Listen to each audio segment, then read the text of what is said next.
Uus hingedega lintkonveierheedrite seeria töötati välja, et võimendada X9 tohutut läbilaskevõimet. Tänu mitmesugustele uuendustele järgivad need pinnavormi paremini kui ükski teine heeder, püüdes kinni iga tera ja vähendades mullaharimise kulusid. Hingemehhanism, mille tiivad toimivad nagu kaks väiksemat heedrit, on välja töötatud virtuaalse pöördepunktiga. See säilitab püsiva vahekauguse haspli ja vikati vahel mis tahes nurga all.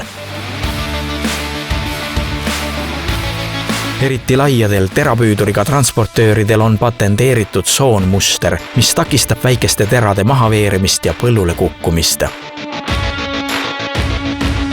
Põllukultuuride vahetamine on samuti lihtne. Ühel inimesel kulub alla 3 minuti mehaaniliste külgnugade paigaldamiseks ilma tööriistade abita. Haspli saab tõsta ka rohkem kui meetri kõrgusele, et vähendada kadusid pikkade, kohevate teraviljade puhul ning kõrge vilja ning piidega kaksiktigu aitab täiendavalt kaasa söötmisele.